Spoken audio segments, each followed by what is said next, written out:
ጤና ይስጥልኝ የአዲስ ጆርናል ዩቲዩብ ቻናል ተከታዮቻችን፣ ለዛሬ አንድ ጽሑፍ ይዘንላችሁ መጥተናል። ላይክ፣ ሰብስክራይብ፣ ሼር በማድረግ ሀሳባችሁን ደግሞ ኮሜንት ላይ በማስፈር አብራችሁን ሁኑ።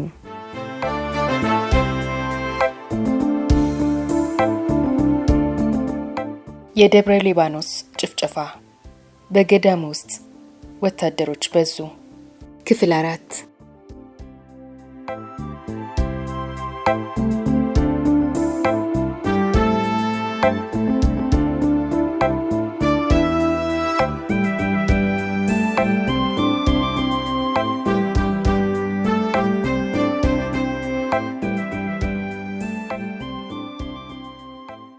ሀገረ ገዢው ግራዚያኒ በገዳሙ ላይ ስለተፈጸሙት ጭፍጨፋዎች አስፈላጊነትና ትክክለኛነት ሮማ ላሉት ባለስልጣናት ለማሳመን ሲል ከቀረባቸው ማስረጃዎች በተጨማሪ ጀነራል ማሌቲ ሌላ ማስረጃ ያቀረበለት። ይህም ለክሱ ድጋፍ ሰጪ ነው ብሎ ማሌቲ ያቀረበው ማስረጃ የሚናገረው አንድ ከርሱ ከጀነራል ማሌቲ ጋር ተባባሪ ሆነው ወደ ደብረ ሊባኖስ ገዳም አብረውት ሄደው የነበሩት የተከበሩ ኢትዮጵያዊ በገዳሙ ላይ የተፈጸመውን ጭፍጨፋ እንደሚደግፉት ገልጸውልኛል የሚል ነበር። የቡድናችን አባል የሆነው ከኛ ጋር ደብረ ሊባኖስ በመሄድ እዚያ ለነበረን ስራ ሲተባበሩን የነበሩት የቀድሞ የማስታወቂያ ሚኒስትር ቀኛዝማች ተክለ ማርቆስ የደብረ ሊባኖስ ገዳምና መነኮሳቱ እንደ እባብ መፈልፈያ በመሆናቸው በመደምሰሳቸው ለሕዝቡ ሰላምና ለመንግስታችን ኢትዮጵያ ላይ ለነበረው የጣሊያን አስተዳደር የተረጋጋ አስተዳደር በጣም አስፈላጊ ነው ብለው ድጋፋቸውን ገልጸውልኛል። በቀጣዩ ቀን ማለትም እሁድ ግንቦት 15 የተወሰኑ ጥቂት ካህናት ከደብረ ብርሃን ስላሴ ቤተክርስቲያን መጥተው እስረኞቹ ለነበሩበት ግቢ አጥር ተጠግተው የታሰሩትን ትንንሽ ልጆች እነ ጥበበን አነጋገሯቸው። ከዚያ ሌላ በዕለቱ ምንም አዲስ ነገር ሳይፈጠር ቀኑ መሸ። በነጋታው ሰኞ ግንቦት 16 በዲያቆኖቹ ላይ የሞት ፍርዱ ተፈረደ። ግራዚያኒ ይህንን ውሳኔ ለማሌቲ በቴሌግራም እንዲህ ብሎ አሳወቀ። ለራስ ኃይሉ ባደረኩላቸው ቃለ መጠይቅ የገዳሙን ተጠያቂነትና ጥፋተኝነት አረጋግጠውልኛል። ስለዚህ ከትንንሾቹ ልጆች በስተቀር የደብረ ሊባኖስ ዲያቆናት በጠቅላላ ይገደሉ፣ ትዕዛዜ ስለመፈጸሙ ጨርሶ ማሰገዱ ተጠናቋል በሚል ቃላት እንድታሳውቁኝ። ታዲያ ራስ ኃይሉ ምን የተለየ ነገር ነግረውት ነው መጀመሪያ ዲያቆናቱ ይታሰሩ እንጂ እንዳይገደሉ ብሎ የነበረው? ግራዚያኒ አሁን ይገደሉ ብሎ ሊወስን የቻለው? ደብረ ሊባኖስ ገዳምን በእርሱ ላይ በተቃጣው የግድያ ሙከራ ተጠያቂ ሊያደርግበት ያሰበውን ክስ አዘጋጅቷል። ራስ ኃይሉ ደግሞ ስለ ገዳሙና ስለ መነኮሳቱ ነው እንጂ ስለ ዲያቆናቱ ምንም የተናገሩት ነገር አልነበረም። ነገር ግን ግራዚያኒ በዚህ ጊዜ የራስ ኃይሉን ስም ማንሳት የፈለገው አስቀድሞ ሲያዘጋጀው ለነበረው የዲያቆናቱ ግድያ ሽፋን እንዲሆንለት ብሎ ነበር። ለጣሊያኖች መንግስት ተባባሪ ከሆኑት ኢትዮጵያውያን መሃል ጣሊያኖቹ ከፍተኛ እምነት ከሚጥሉባቸው አንዱ የነበሩት ራስ ኃይሉ ስለነበሩ እንዲህ ብለውኛል ብሎ በደፈናው ስማቸውን መጥቀስ ብቻ የወሰደው ግድያ እርምጃ ሮማ ውስጥ በነበረው ባለስልጣናት ዘንድ ተቀባይነትን ያስገኝልኛል ብሎ ስላመነ ብቻ እንደሆነ ማየት ይቻላል።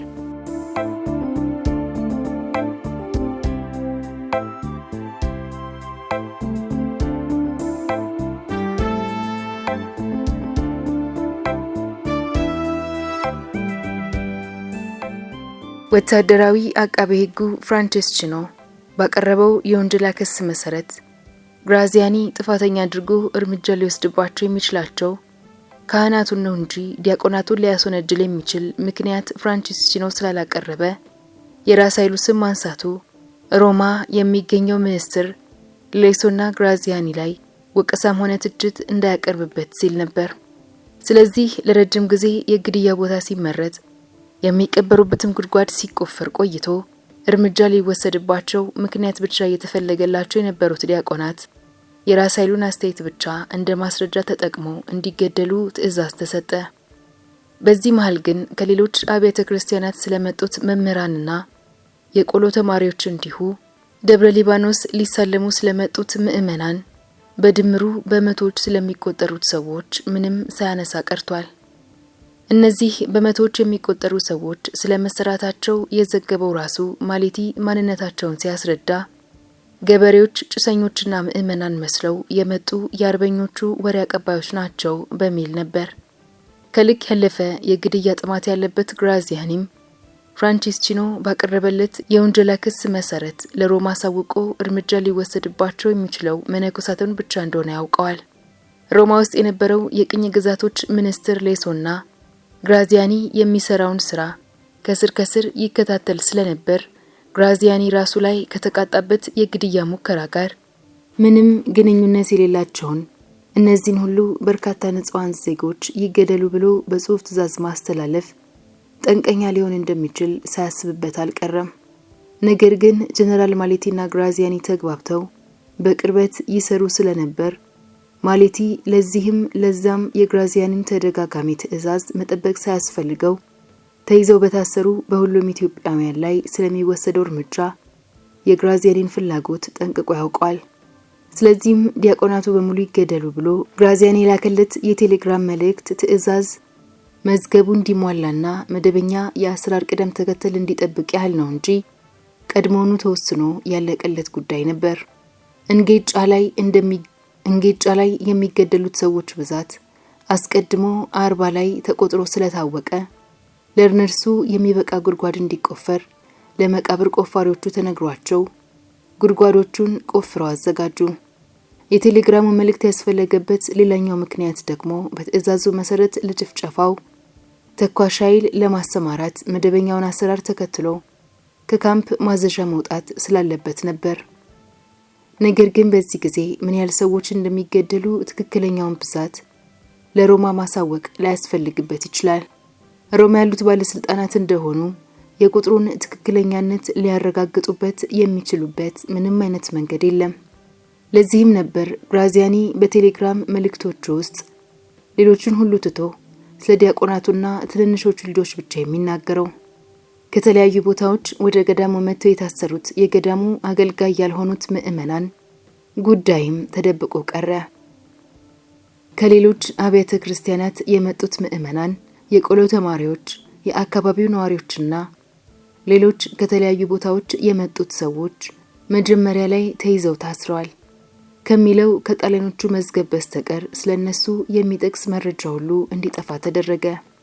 ነገር ግን ደብረ ብርሃን ከታሰሩት እስረኞች ውስጥ ከዲያቆናቱ ሌላ ከፍተኛውን ቁጥር የሚይዙት እነርሱ ነበሩ። አቶ ጥበበ በሰጡት ምስክርነት ደብረ ብርሃን በነበረው የእስረኞች ማቆያ እነርሱን 30ዎቹን ትንንሽ ልጆችን ጨምሮ ወደ 400 የሚጠጉ እስረኞች ነበሩ። ከነዚህም ውስጥ 280 የሚሆኑት ከገዳሙ የመጡ ሲሆን 120 የሚሆኑት ደግሞ ከተለያዩ አካባቢዎችና አብያተ ክርስቲያናት የመጡ ናቸው። ማክሰኞ ግንቦት 17 ሲነጋጋ ጠዋት ላይ ጣሊያኖቹ መኮንኖች ከአስከሪዎች ጋር መጡና እየተቆጡ እስረኞቹን አንድ ላይ እንዲሰበሰቡ አዘዟቸው። ከዚያም ወታደሮቹ ዲያቆን ያልሆኑትን ትንንሽ ልጆች ከሌሎቹ መርጠው አወጡና ዙሪያቸውን ከበው ከግቢው ይዘዋቸው ወጡ። እነዚህን ልጆች ወስደው ከተማው መሃል በነበረው የባንዳ ሚሊተሪ ጣቢያ ውስጥ እስረኛ አድርገው አስቀመጧቸው። ደብረ ብርሃን ከተማ ውስጥ የነበሩት የባንዳ ሚሊተሪ ጣቢያዎች ሁሉ ነበሩ። እነርሱም ኪንቶ ቦቶሎኒና ቲርሳ ቦቶሎኒ ይባላሉ።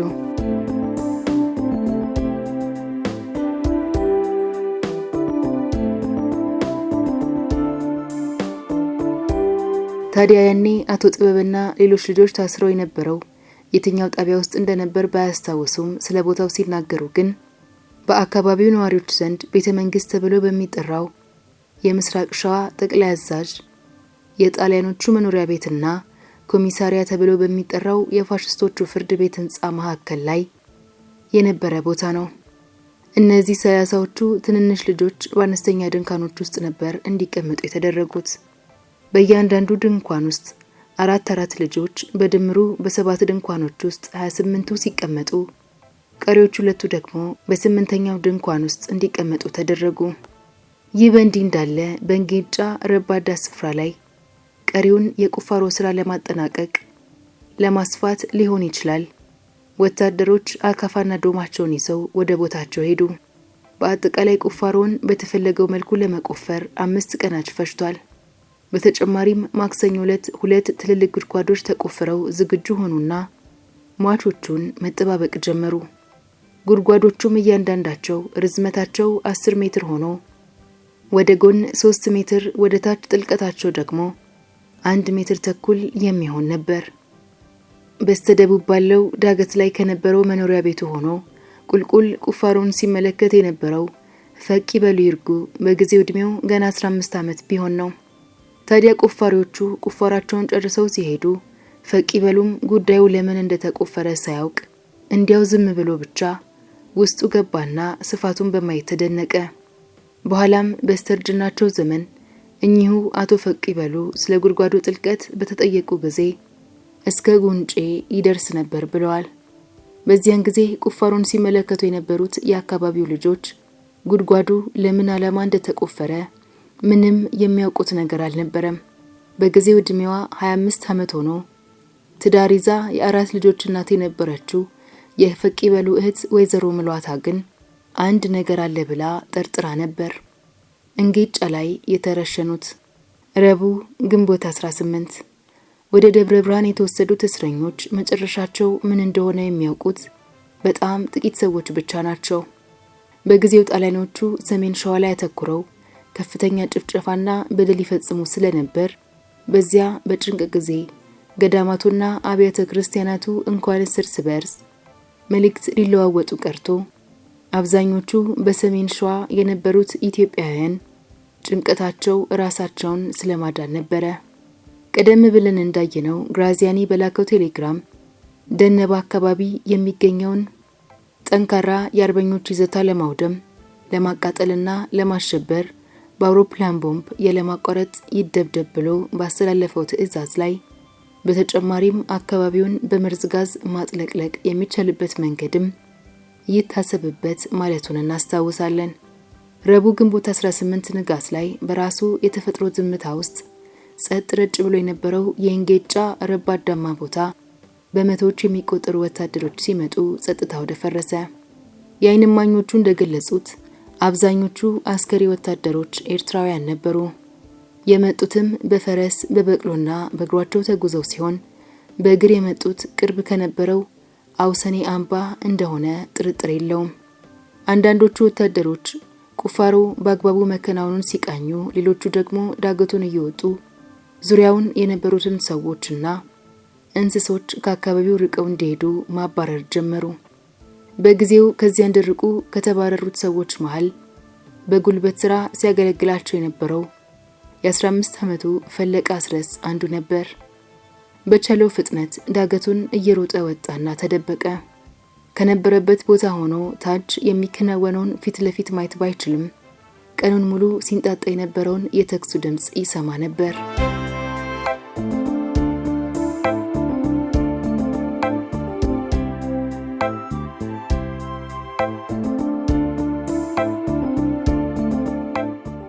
ሌላኛው ደግሞ ወታደሮቹ ሲመጡበት እየሮጠ የሄደው በጊዜው የ7 ዓመት ልጅ የነበረው ደርቤ ጽጌ ነው።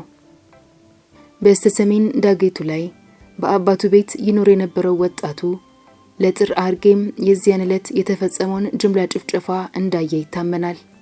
ልክ እንደርሱም ገብረ ጎንጤና ነጋሽ ይርጎ የሚባሉ 2 ልጆች ሁኔታውን እንደተመለከቱ ይታወቃል። በስተሰሜን ዳገቱ ላይ በነበረው የአቶ ይርጉ ቤት ውስጥ ሆኖ የሚሆነውን ነገር በአትኩሮት ስትመለከት የነበረችው የአቶ ይርጉ ልጅ ወይዘሮ ሙላቷ ነበረች። በምን ምክንያት እንደሆነ ባይታወቅም ወታደሮቹ ወደዚያ ቤት አልመጡም ነበር። መተውም ከነበረ ሙላቷ መኖሯን አላወቁም ነበር ማለት ነው። ከቤቱ ውጭ የነበረው ፈቂ በሉም ከግድጓዱ 200 ሜትር አካባቢ ራቅ ብሎ በቁጥቋጦች ውስጥ ቁጥጥ ብሎ አድፍጦ የሚከናወነውን ይመለከታል። ቅድመ ዝግጅታቸውን ካጠናቀቁ በኋላ ከየትኛውም አቅጣጫ ማንም ሰው ወደ ግድያው አካባቢ እንዳይመጣ ለመጠበቅ ወታደሮቹ ዙሪያውን በግማሽ ክብ ቅርጽ በመክበብ ዳገቱ ላይ ቦታ ቦታ ይዘው ቆሙ። ከዚያም በኋላ በስተምዕራብ ዳገቱ ላይ ተደብቀው ሲያዩ የነበሩት ምስክሮች እንደገለጹት ወደ 5 ሰዓት አካባቢ 7 የጭነት መኪኖች በሰልፍ ሆነው ሲመጡ ተመለከቱ። ቦራሌ ወንዝ ጋር ሊደርሱ ጥቂት 100 ሜትሮች ሲቀራቸው የጭነት መኪኖቹ ቆሙ። በመኪኖቹ ላይ የተጫኑትን እስረኞች የሚጠብቁ ዩኒፎርም የለበሱ ወታደሮችም በእስረኞቹ ዙሪያ ቆመው አብረው ተጭነው መጥተዋል።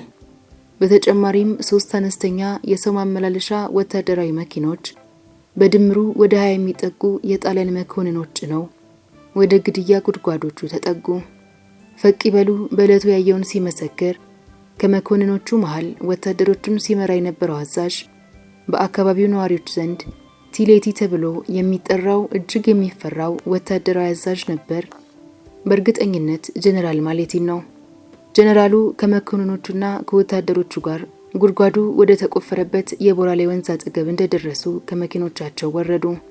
ወታደሮቹ በተሰጣቸው ትዕዛዝ መሰረት 2 እያንዳንዳቸው ባለ 3 እግር ድግን መትረየሶች ወደ ግድያ ቦታው የተቆፈረው ጉድጓድ አነጣጥረው ደገኑ። ከዚያም ተደርድረው ከቆሙት የጭነት መኪኖች አንዱ ሞተሩን አስነሳና ወደ እንጌጫ ተጠግቶ ከግድያ ቦታ በስተደቡብ ምዕራብ ከሚገኘው ዳገት ስር የአቶ ይርጉ ቤት አቅራቢያ ላይ ቆመ። እንደ ፈቂበሉ ግምት በጭነት መኪናው ላይ ተጭነው የመጡት ወደ 70 የሚጠጉ ሰዎች ይሆናሉ። ፈቂበሉን ያስገረመው ግን ከነርሱ ውስጥ አብዛኞቹ ወጣት መሆናቸው ነበር። እስረኞቹ ከመኪናው እንዲወርዱ ሲታዘዙ የታሰሩበት ገመድ በቡድን 5 ወይንም 6 ጎን ለጎን አንድ ላይ አቀጣጥሎ ለማሰር የተዘጋጀ እንደነበር ፈቂበሉ ያስታውሳል። ፈቂበሉና እህቱ እስረኞቹን ሲያያቸው በሙሉ ወንዶች ሆነው አዛውንትና ወጣቶች፣ አንዳንዶቹ ካህናት፣ ሌሎቹ ዲያቆናት፣ ሌሎቹ ደግሞ የቤተ ክርስቲያን አገልጋይ ያልሆኑ ሰዎች ናቸው። እንደ ፈቂበሉ ግምት 1/3 የሚሆኑት ዲያቆናት ሲሆኑ ግማሽ የሚሆኑት ደግሞ አብዛኞቹ የካህናት ቀሚስ ለብሰው በቆዳ ማንገቻ የተንጠለጠለ መስቀል በአንገታቸው ላይ መመልከቱንና መጽሐፍ ቅዱሳቸውን በባህላዊ የቆዳ ቦርሳ አንግተው እንደነበር ማየታቸውን ፈቂበሉም እህቱ ሙላቷም ተናግሯል። ካህናቱና ከላይ የለበሷቸውን እንደ ካባና ሸማ ያሉ ልብሶቻቸውን ወታደሮቹ ያስወለቋቸው አቶ ይርጉ ቤት አጠገብ ቆለሉት። ከዚያም እስረኞቹ በወታደሮቹ እየታዘዙ ወደ አንደኛው ጉድጓድ ሄደው ጉድጓዱ ዳር ላይ በመደዳ ተደርድረው እንዲቆሙ ተደረጉ። ለገወልዴ ላይ የተገደሉት ጭንቅላታቸው በጥቁር ጨርቅ ተሸፍኖ ነበር። እነዚህኞቹ ግን በጨርቅ አልተሸፈኑም ነበር።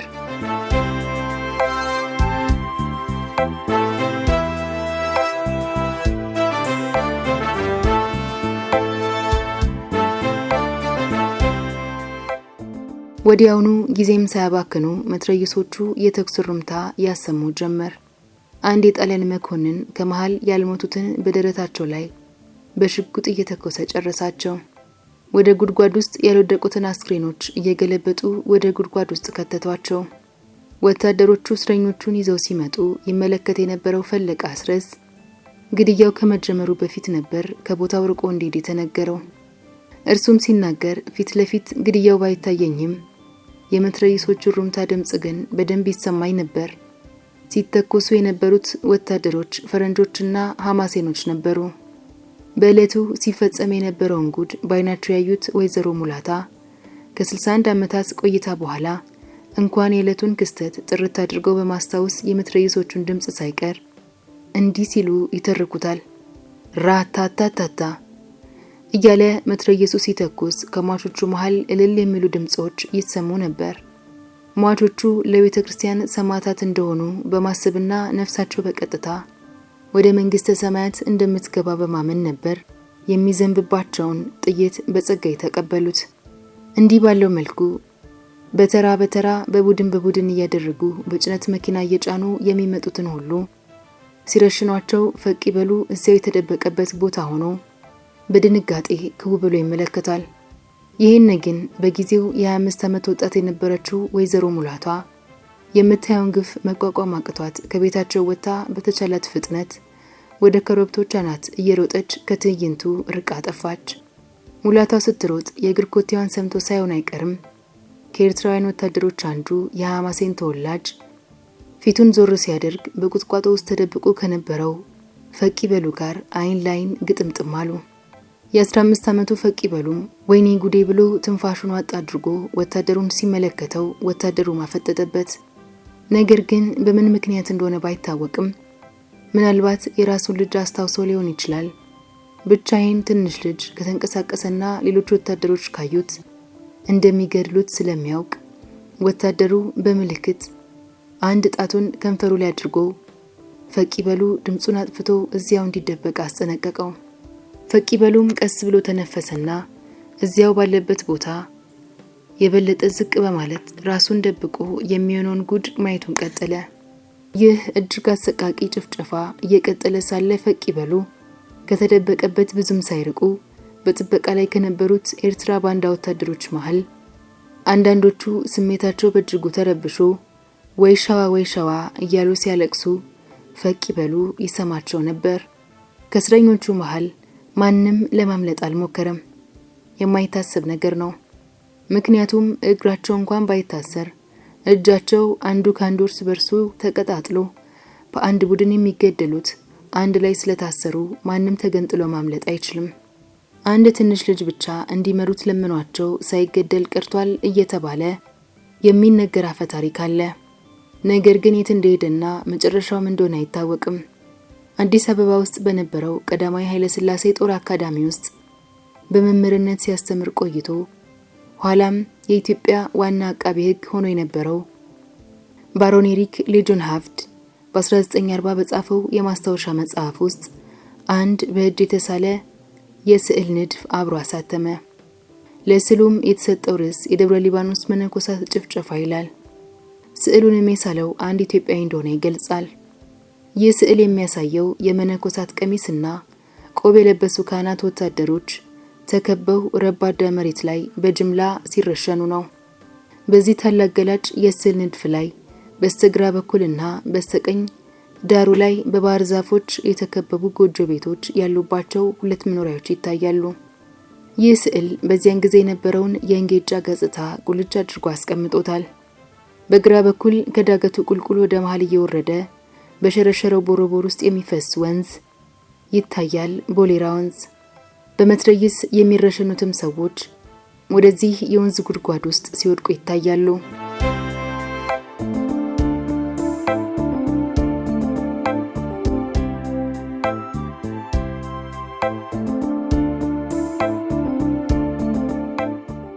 ፊታቸውን ወደ እነዚህ ሟቾች አዙረው ባለ 3 እግር ምርኩዝ ያላቸው 2 ድግን መትረይሶች ሲተኩሱባቸው የሚታዩት ወታደሮች ደግሞ በለበሱት ዩኒፎርም መግለጽ የተፈለገው ተኳሾቹ ባንዳ ሚሊተሪ መሆናቸውን ነበር። ከሟቾቹ በስተጀርባ ደግሞ ከላይ ገዳገቱ አንስቶ ታች ድረስ የብረት ቆብ ያጠለቁ ወታደራዊ ዩኒፎርም የለበሱ ወታደሮች እንደ አጥር ተደርድረው የሚረሸኑትን ሰዎች ከበው በስዕሉ ላይ ይታያሉ። በተጨማሪም በዚህ ገላጭ ስዕል ላይ ከታች በኩል ልክ እንደ አይን እማኞቹ ምስክርነት ጣሊያኖቹ መኮንኖች ወደ ቦታ የመጡባቸውን አይነት የሚመስል አንድ አነስተኛ የሰው ማመላለሻ ወታደራዊ ተሽከርካሪ ግማሽ ጎኑ ተስሏል። መሃል ላይ ደግሞ እስከ ጉልበቱ የሚደርስ ረጅም ቦስ ጫማ ያደረገ የጣሊያን ወታደራዊ መኮንን የግድያውን አፈጻጸም ቆሞ ሲቆጣጠር ያሳያል። በዚህ የስዕል ንድፍ ላይ ከሚታየው ዳገታማ ቦታ የወንዙ ቦረቦርና የነዋሪዎቹ ጎጆ ቤቶች አቀማመጥ በቤቶቹም ዙሪያ ካሉት ባህር ዛፍ እንዲሁም ስለ ግድያው አፈጻጸም ምስክርነት ከሰጡ ሌሎች የዓይን ምስክሮች ከተናገሯቸው ዝርዝር ሁኔታዎች ጋር የሚስማሙ ነገሮች ስዕሉ ላይ በመስፈራቸው የምንረዳው ይህ ስዕል በሰዓሊው ምናብ ብቻ የተሳለ ሳይሆን ቦታው ላይ የነበረ የዓይን ምስክር እንደተሳለ ወይንም መረጃው ለሰዓሊው እንደተሰጠው ነው። ይህ ስዕል እንደርሱ የደብረ ሊባኖስ ገዳም መነኮሳት ጭፍጨፋ ያሳያል ተብሎ ከታሰበ በለገ ወልዴ የተገደሉት ነው ወይንስ እንጌጫ ላይ የተገደሉትን ነው የሚያሳየው ብለን ስንጠይቅ ለገ ወልዴ በነበረው ግድያ ቦታ አካባቢ ምንም የመኖሪያ ጎጆ ቤቶች፣ ባህር ዛፎችና ዳገታማና ቁልቁለታማ የመሬት አቀማመጥ እንዲሁም መሃል ለመሃል ቦታውን አቋርጦ የሚያልፍ አነስተኛ መንገድ ባለመኖሩ ይህ ስዕል የሚያሳየው የእንጌጫ ግድያ ቦታ እንደሆነ ጥርጥር የለውም። እነዚህ ሁሉ መገለጫዎች በትክክል በእንጌጫ አካባቢ እንደሚገኙ አሁንም ድረስ ማየትና ማረጋገጥ ይቻላል። በዚህ የተነሳ ይህ ስዕል በእንጌጫ ስለተፈጸመው አሳዛኝ ጅምላ ጭፍጨፋ እንደ ታሪክ ነጋሪ ሊቀርብ የሚችል ብቸኛው ስዕላዊ መረጃ አድርገን ልንወስደው እንችላለን። ይህንን ስዕል የሳለው ሰው በጊዜው አካባቢውን ከበው ሲቆጣጠሩት ከነበሩት ወታደሮች መሃል አንዱ ሊሆንም ይችላል። ምክንያቱም ስዕሉን ያሳተመው ባሮን ሄሪክ ሌጆንሃቭ ከኢትዮጵያ ጦር ሰራዊት ጋር ቀረቤታ ስለነበረው ምናልባትም በጊዜው ከነበሩ ኤርትራዊ ወታደሮች ጋር ዝምድና ያለው ወይንም ወዳጅ የሆነ ሰው ይህንን ስዕል ከሳለው ሰው ጋር አገናኝቶት ሊሆን ይችላል። አሊያም በጊዜው ከነበሩት የጣሊያን ወታደሮች አንዱ ሊስለውም ይችላል። ብቻውንም ቀረም በዕለቱ እኩለ ቀን አካባቢ ጭፍጨፋው ሲጠናቀቅ በድምሩ እስከ 500 የሚሆኑ ሰዎች ተገድለዋል። ከዚያም ወታደሮቹ ወደ ጉድጓድ ዳር በመጠጋት ጉድጓድ ውስጥ አንዱ ባንዱ ላይ ተደራርበው የተከመሩት አስክሬኖች ላይ አፈር ባካፋ በተን በተን ያደርጉ ጀመር።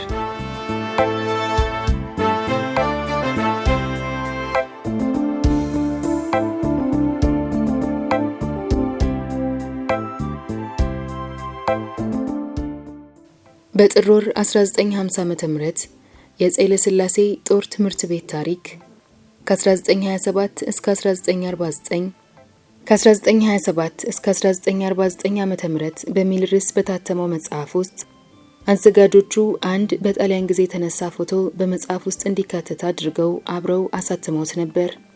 ይህ ታሪካዊ ፎቶግራፍ የት ቦታ ላይ እንደተነሳ የሚገልጽ ጽሑፍ ባይኖርም በደፈናው ከስሩ ይህ ፎቶግራፍ የፋሽስቶቹን ጭካኔ ያሳያል የሚል ጽሑፍ ሰፍሮበታል። ዩኒፎርም የለበሱ 8 የጣሊያን ወታደሮች በግዴለሽነት ዘና ብለው ጉድጓድ ውስጥ የተከመሩት አስክሬኖች ላይ አፈር መመለስ የጀመሩ ይመስላሉ። ምክንያቱም በፎቶ ላይ ጉድጓድ ውስጥ ያሉት የተደራረቡት አስክሬኖች ገና በደንብ አፈር ሳይለብሱ ይታያሉ። በቀኝ በኩል ያሉት ሁለቱ ወታደሮች እግራቸው ስር መሬቱ ላይ ጥሏቸው አጭር ሆነው ይታያል። ይህም የሚገልጸው ፎቶግራፉ የተነሳበት ሰዓት ቀትር እኩለ ቀን አካባቢ እንደነበር ነው።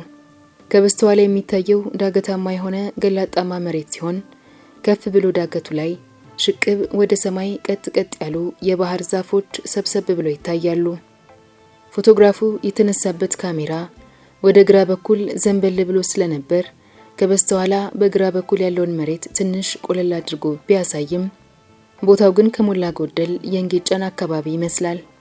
ወይም በተመሳሳይ መልኩ ጅምላ ግድያ የተፈጸመበት ሌላ ተመሳሳይ ቦታ ሊሆን ይችላል።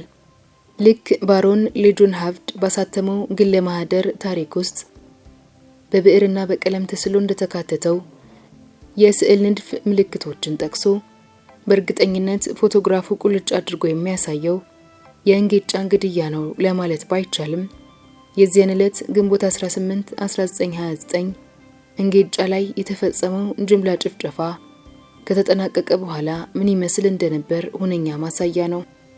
እዚያ ቦታ ላይ ከትንሽ ቆይታ በኋላ እንደተነሳ የሚገመተው ሌላኛው ፎቶግራፍ ደግሞ በግራና በቀኝ ዳር ዳር ላይ ያሉት አስክሬኖች በተወሰነ መልኩ አፈር ለብሰው በመሃል ያሉት ግን ገና ሳይሸፈኑና ጉድጓዱ ሙሉ ለሙሉ አፈር ሳይለብስ ግማሽ ላይ እንዳለ ያሳያል።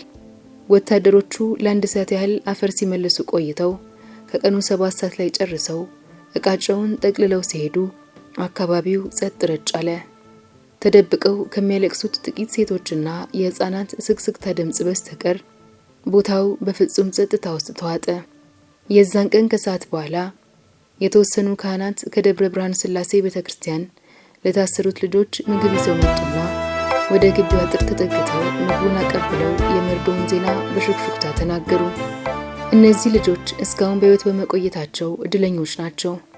ሌሎቹ እስረኞች ሁሉ እኮ ጓሳ አካባቢ ተወስደው ተገድለዋል። በጣሊያኖቹ ከተያዙት ሁሉ እነዚህ ልጆች ብቻ ናቸው በህይወት የተረፉት። ካህናቱ እንደተነገራቸው ግድያ የተፈጸመው ከደብረ ብርሃን ጥቂት ኪሎ ሜትሮች ርቀት ላይ በሚገኘው ጓሳ በሚባለው ቦታ ላይ ነው። ጓሳ የሚባለው ሳር ለጎጆ ቤት ጣሪያ ክዳን የሚያገለግል ሲሆን እንጌጫ አካባቢ ስለሚበቅል ቦታውንም በሌላ ስሙ ጓሳ ተብሎ ይጠራል። እስረኞቹ ልጆች ምንም እንኳን በጣም እርቧቸው የነበሩ ቢሆንም የመርዶውን ዜና ሲሰሙ በፍርሃት እየተርበተበቱ የመጣላቸውን ምግብ መብላት አቃታቸው። ይህ በእንዲህ እንዳለ ጀነራል ማሌቲ የደብረ ሊባኖስ ዲያቆናት መገደላቸውን ለማሳወቅ የቴሌግራም መልእክት ለግራዚያኒ ላከ። አቶ ጥበበ በደብረ ብርሃን ታስረው የነበሩት ከተለያዩ ቤተ ክርስቲያናት የመጡ ካህናት ነበሩ ብለው የሰጡት ምስክርነት ግድያ ቦታው ላይ የነበሩት የአይን ምስክሮች ትክክለኝነቱ ተረጋግጧል። ወይዘሮ ሙላቷ እንደተናገሩት አብዛኞቹ ሰዎች የተክለ ሃይማኖት በዓልን ለማክበር የመጡ አረጋውያን ምዕመን ነበሩ። ከማዕከላቸውም እርሳቸው የሚያውቋቸው በአካባቢው ይኖሩ የነበሩት የአቶ ባሻህ በላይና አገልጋይ የነበሩት ሰው ይገኙበታል።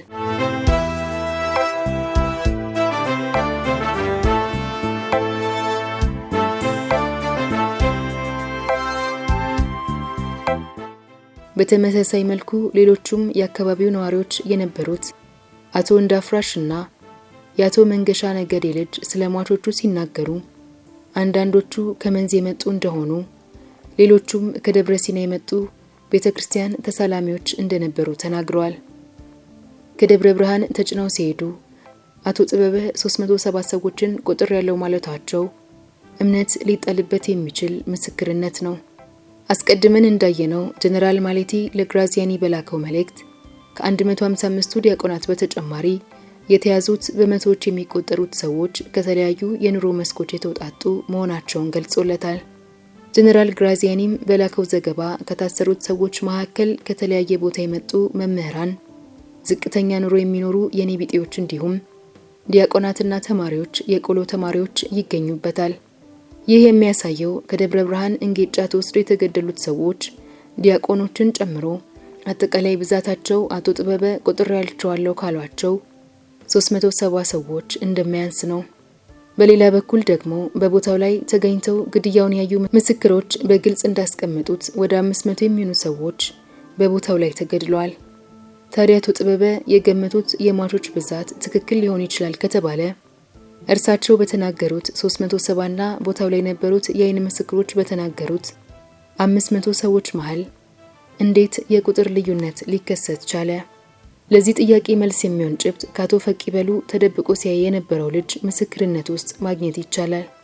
እርሳቸው በሰጡት ግምት መሰረት ከተገደሉት ሰዎች ግማሽ አካባቢ የሚሆኑት ወደ ቦታቸው ሲመጡ ልብሰ ተክህኖ እንደለበሱ የመጡ ሲሆኑ፣ አንዳንዶቹ ደግሞ አንገታቸው ላይ መስቀላቸውን እንዳጠለቁ፣ አንዳንዶቹ ደግሞ የጸሎት መጻሕፍቶቻቸውን ጭምር ይዘው እንደነበር ያስረዳሉ። ከነዚህ በተጨማሪ ሌላኛዋ የአይን ምስክር ወይዘሮ ሙላቷ በሰጡት የምስክርነት ቃል ካህኖቹ ከመገደላቸው በፊት ልብሰ ተክህናቸውን እያስወለቋቸው እነርሱ ቤት አቅራቢያ ላይ እንደተከመረ መናገራቸው የሚጠቁም ነገር አለ። አቶ ጥበበ ግን በእርግጠኝነት የሚናገሩት በግንቦት 13 ከመስቀል ማሳያ ወደ ደብረ ብርሃን እስረኞች ማቆያ የተጓዙት እስረኞች በሙሉ ልብሰ ተክህኗቸው እንዳለበሱና መስቀልም ሆነ መጻሕፍቶቻቸውን እንዳልያዙ ነው። ቀድሞኑ ወታደሮቹ ሲያስወልቋቸው አይተዋልና። በዚህ ላይ በደብረ ብርሃን ጣቢያ ውስጥ ቀድሞ ታስረው የነበሩትም እንደዚህ አይነት ቁሳቁሶች መያዝ ስለማይፈቀድላቸው ማንም ልብሰ ተክህኖ መስቀልና መጽሐፍ የያዘ እንዳልነበር ማየታቸውን ተናግረዋል። ስለዚህ ከነዚህ ሁለት ምስክሮች መሃል የሚታየው የቁጥር ልዩነት በምን ምክንያት እንደተከሰተ ለመረዳት የነበረውን ሁኔታ ማገናዘብ ያስፈልጋል። በመጀመሪያ አቶ ጥበበ የቆጠሯቸው 370 ሰዎች ከደብረ ብርሃን ሲወሰዱ ነው እንጂ እንጌጨ ላይ ግድያው ሲፈጸም አላዩም።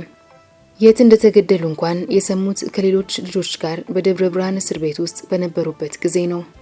የደብረ ብርሃን ስላሴ ካህናት ምግብ ባመጡላቸው ጊዜ አብረው ባመጡላቸው መርዶ እስረኞች ሁሉ ጓሳ የሚባል ቦታ ላይ ተወስደው ተገደሉ ብቻ ነበር የሚያውቁት።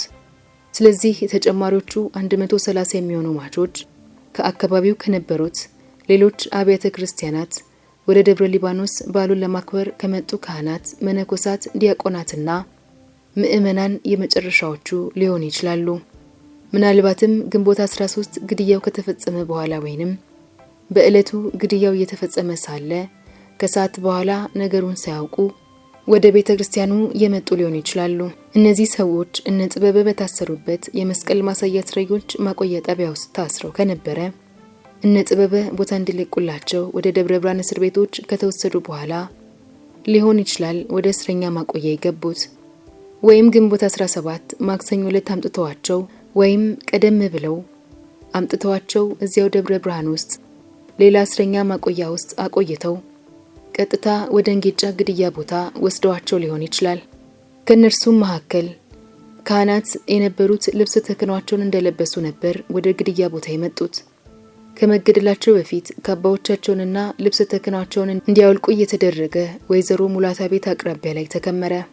ከነዚህ ውስጥ አብሮ የሚሄደው ጭብጥ ደግሞ በዕለቱ ከተገደሉት ሰዎች ውስጥ በቀጥታ የደብረ ሊባኖስ ገዳም አገልጋዮች የነበሩት ብዛታቸው ከሌሎች ይልቅ አነስተኛ እንደነበርና አብዛኞቹ ከሌሎች አብያተ ክርስቲያን የመጡ ካህናት እንደነበሩ የአይን ምስክሮች መናገራቸው ነው።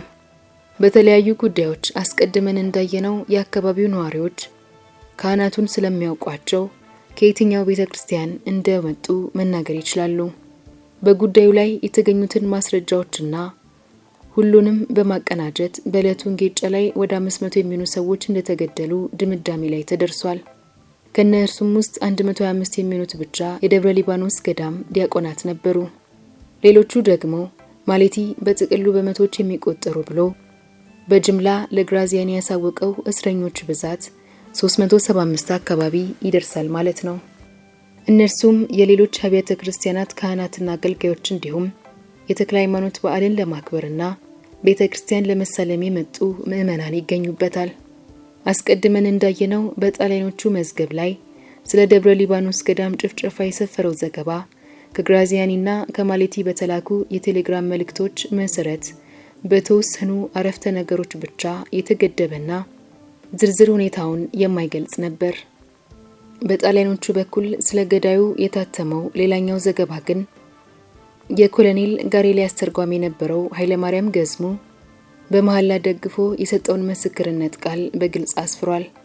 ምንም እንኳን በምስክርነት ውስጥ ስለ ጉዳዩ ከሚታወቀው ውጪ ይፋ የተደረገ አዲስ ነገር ባይናገርም ግድያዎቹ ግን ሁለቱ ቦታዎች ማለትም ለገወልዴና ደብረ ብርሃን እንጌጫ ላይ ስለመፈጸማቸው ማረጋገጫ ሰጥቷል። ከዚያም ሽንኩርት ሲደርሱ ከጭነት መኪኖቹ እንዲወርዱ ተደርገው ወጣቶቹ እየተመረጡ ተለዩና ሌሎቹ በሙሉ ተገደሉ። እነዚህ የቀሩት ደግሞ ደብረ ብርሃን ተወስደው ሲታሰሩ ከነሱም ውስጥ ደግሞ ትንንሾቹ ልጆች ተለይተው ቀሩና ሌሎች በጠቅላላ ተገደሉ።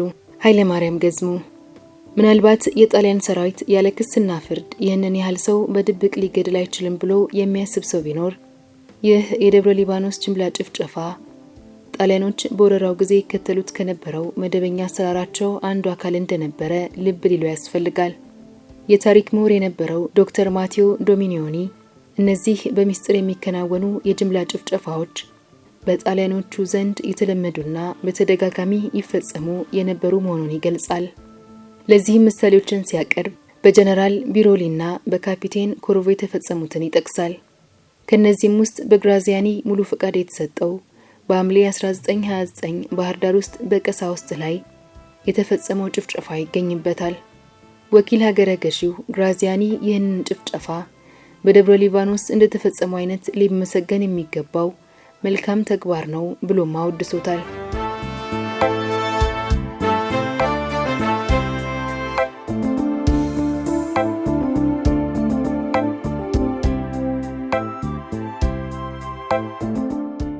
ደብዛው ጠፍቷል። ሐሙስ ግንቦት 19 ግራዚያኒ በአፍሪካ ላሉት የጣሊያን ቅኝ ግዛቶች ሚኒስትር ለሆነው ሌሶና የቴሌግራም መልእክት ላከ። ባለፈው አርብ ወደ ሮማ በላከው መልእክት ዲያቆናቱ መምህራንና ሌሎች ሰዎች እንዳልተገደሉ ተናግሮ ስለነበር አሁን የት ደረሱ እንዳይባል ቢያንስ የተወሰኑ መገደላቸውን ማሳወቅ አለበት። ደብረ ብርሃን የነበረው ጦር ሰራዊት ያደረገው እንቅስቃሴ ተመዝግቦ ስለሚያዝ ቢያንስ የዲያቆናቱን መገደል ለማሳወቅ ወሰነ። ምክንያቱም ከደብረ ሊባኖስ ገዳም ጋር በተያያዘ በቀረበው ክስ ግንኙነት አላቸው ብሎ ለግድያው ይሁንታን ሊያገኝ የሚችለው እነርሱ ብቻ ነበር። ሌሎቹ ከደብረ ሊባኖስ ገዳም ጋር ቀጥተኛ ግንኙነት ስለሌላቸው ስለ እነርሱ መገደል መናገር እንደሌለበት ያውቃል። ማሌቲ በገለጸለት መሰረት ብዛታቸውን ጠቅሶ ደብረ ሊባኖስ ገዳም በተከሰሰበት ወንጀል እርሱ ላይ በተሞከረው ግድያ ዲያቆናቱም ጥፋተኛ ሆነው በመገኘታቸው እንደተገደሉ ለሮማ አሳወቀ። ዲያቆናቱም ተሳታፊና ጥፋተኛ መሆናቸው ተረጋግጧል። ብዛታቸው 129 የሚሆን ዲያቆናትም እንዲገደሉ ትዕዛዝ ሰጥቻለሁ። እርምጃ መወሰዱን በሚጠቅም መልኩ ስለዚህ አሁን ቁጥራቸው 30 የሚሆን ተማሪ ልጆች ብቻ በሕይወት ይገኛሉ። በግንቦት 23 አሁንም የዛኑ ዘገባ ደግሞ ግንቦት 17 ዕለት ደብረ ብርሃን በ129 የደብረ ሊባኖስ ገዳም ዲያቆናት ላይ ተገቢው የቅጣት እርምጃ ተወስዷል።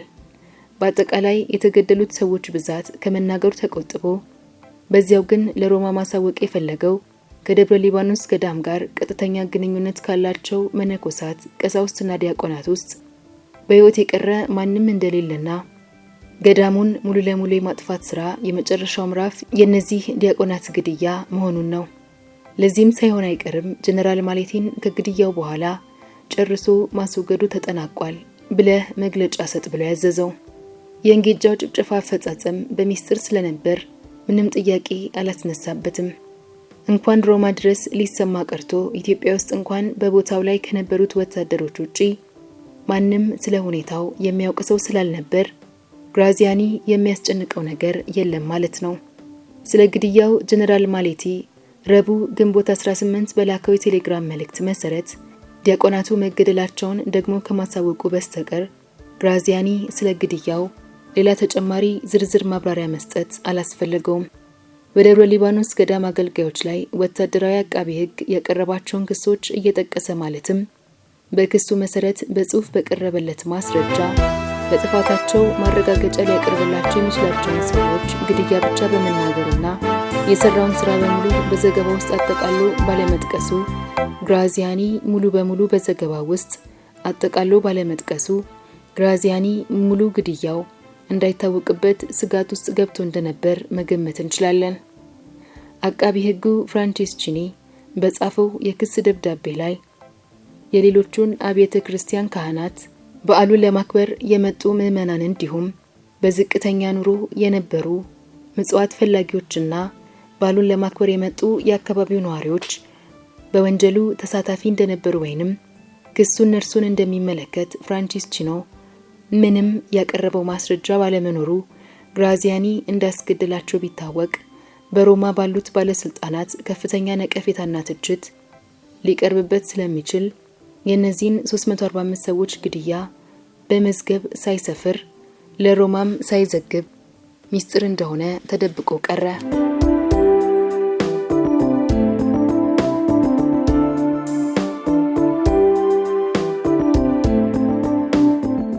ይህ እንዲሆኑ ሳለ ግን አንድ የቀረ ነገር ነበር።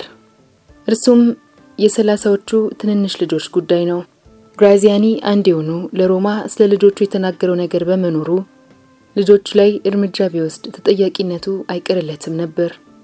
ይህ ባይሆን እንኳን ለገወልዴ ግድያው ላይ የተሳተፉት ባንዳ ሚሊተሪ ወታደሮች አንድ ትንሽ ልጅ እንዳስመለጡና በእንጌጫም የነበረው ወታደር ፈቂ በሉ ተደብቆ ሲያያየው እንዳላየ ማለፉን ስንመለከት ምናልባትም እነዚህ የባንዳ ሚሊተሪ ወታደሮች ሕፃናት ግደሉ ቢባሉ እንኳን ፈቃደኛ ላይሆኑ ይችሉ ነበር። በእነዚህ ምክንያቶች ሊሆን ይችላል ብቻ ግራዚያኒ እነዚህ ልጆች ሳይገድላቸው ቀረ። ሆኖም ግን እንጌጫ ላይ የተፈጸመው ጭፍጨፋ ለኢትዮጵያን ብቻ ሳይሆን ለሮማም ምስጢር እንዲሆን ስለሚፈለግ ስለ ጉዳዩ ፍንጭ ሊሰጥ ወይንም እውነቱን ሊያጋልጥ የሚችል ምንም አይነት መረጃ መውጣት የለበትም። እነዚህ ትንንሽ ልጆችም አብሯቸው ታስረው የነበሩ ሰዎች መገደላቸውን ሊያውቁ ይችላሉ ብሎ ስለጠረጠረ ነጻ ቢለቀቁ ወሬውን ይዘው ወደ ደብረ ሊባኖስ ቤቶቻቸው ዘንድ ከሄዱ ወሬው ባንዴ ተስፋፍቶ ሊሰማ ይችላል። በእንደዚህ አይነት ጊዜ ግራዚያኒ የማይፈልጋቸውን ሰዎች ከህዝቡ ጋር እንዳይቀላቀሉ የሚያደርግበት መንገድ ሰፋፊ የእስረኛ ማጎሪያ ግቢዎች ውስጥ በማጨቅ ከከተማ ገለል አድርጎ ማስቀመጥ ነው። ለምሳሌ ከጥቂት ሳምንታት በፊት ወደ 1100 የሚሆኑ ወንዶች፣ ሴቶችና ህጻናትን ብዙም ወደማይታወቀው ደናኔ ካምፕ መላኩን ዘና ብሎ በግዴለሽነት ሲናገር እነርሱም አማራዎች ናቸው፣ ነገር ግን ምንም አይነት ወሳኝ ሚና ባይኖራቸውም ለጊዜው ወዲያ ወዲህ እንዳይሉ ገለል አድርጎ ማስቀመጥ ይሻላል። በዚህ ጊዜ ወደ እስረኞቹ ማጎሪያ ከተላኩት መሃል አንዱ የነበሩት ተክለ ጻዲቅ መኩሪያ ከነጻነት በኋላ የባህል ሚኒስትር ሆነው ያገለግሉ ሲሆን በተጨማሪም ተወዳጅ የታሪክ ጸሐፊ ለመሆን በቅተዋል። ለዚህ መጽሐፍ ደራሲ በሰጡት ቃልም እርሳቸው የተያዙት በየካቲት 12 ግራዚያኒ ላይ ከተፈጸመው የግድያ ሙከራ በኋላ ብዙም ሳይቆይ መጋቢት ወር ላይ እንደሆነ ተናግሯል። ተይዘውም የታሰሩበትን ምክንያት ሲናገሩ አማራ በመሆናቸውና ፈረንሳይኛ ቋንቋ መናገር በመቻላቸው ብቻ ነበር። ከህዝቡ ጋር እንዳይቀላቀሉ ከሌሎች እስረኞች ጋር በደናኔ እስረኞች ማጎሪያ የታሰሩት። እርሳቸውና ሌሎች እስረኞች አዲስ አበባ ለጋር ባቡር ጣቢያ አጠገብ ነበር እየተነዱ በከባድ መኪኖች ላይ ተጫኑት። የጭነት መኪኖቹ በሸራ የተሸፈኑ ሆነው በእያንዳንዳቸው ላይ እስከ 40 የሚደርሱ እስረኞችና እነርሱን የሚጠብቁ መሳሪያ የያዙ ሁለት የጣሊያን ወታደሮች አብረው ተጭነዋል። 30ዎቹ የደብረ ሊባኖስ አካባቢ ትንንሽ ልጆች እጠፈንታም ይሄው ሆነ። ለጊዜው በደብረ ብርሃን የቆዩና እነዚህን ያልታደሉ የአዲስ አበባ እስረኞች ተከትለው እጅግ አስከፊ ወደ ሆነው በጣሊያን ቅኝ ግዛት ስር በነበረች ሶማሌላንድ በረሃ ላይ ወደ ተዘጋጀው የደናኔ እስረኞች ማጎሪያ ጣቢያ መወሰዳቸው አይቀርም። እዚያም ባለው አስቸጋሪ የአየር ሁኔታ ሳቢያ በሰላም ላይ መለስ ወይንም ፈጽሞ ላይ መለሱ ይችላሉ። ይህንን ማድረጉ ግን ግራዚያኒ ከቅኝ ግዛት ሚኒስትሩ ሌሶና ዘንድ ችግር ሊገጥመው ይችላል። ምክንያቱም የግራዚያኒ ልጆች ምህረት ተደርጎላቸዋል ብሎ ለሮማ ካሳወቀ በኋላ መልሶ ወደ ደናኔ እስረኛ ካምፕ ሲልካቸው ወጥ የሆነ አሰራር አይከተልም፣ ስለዚህ ለቢሮ አይመጥንም የሚል አስተያየት ሊቀርብበት ይችላል። ስለዚህ ሀገረ ገዢው ግራዚያኒ የቀድሞውን ውሸት የበለጠ በማጠናከር ዳግመኛ ሌላ ሐሰተኛና አታላይ ዘገባ ላከ። አሁን በሕይወት የቀሩት 30 ሰዎች ብቻ ሲሆኑ እነርሱም በተለያዩ የሸዋ አውራጃዎች ወደሚገኙት ወላጆቻቸውና ቤተሰቦቻቸው እንዲመለሱ ተደርጓል። አሁን ለግራዚያኒ የደብረ ሊባኖስ ጉዳይ መቋጫ አግኝቷል። የገዳሙ ነዋሪ ማህበረሰብ በጠቅላላ ተጨፍጭፏል። ከነሱም ጋር ቀረቤታ ያላቸው የተባሉት ሁሉ እየታደኑ ተገድሏል። ግራዚያኒ የጅምላ ጭፍጨፋውን ዘገባ ወደ ሮማ በላከበት ጊዜ የመልእክቱን መዝጊያ እንዲህ ብሎ ነበር በኩራትና በደስተኝነት የደመደመው። በዚህ አይነት መልኩ የደብረ ሊባኖስ ገዳም ሙሉ ለሙሉ ተደምስሶ ደብዛው እንዲጠፋ ተደርጓል። ክፍል 5 ይቀጥላል።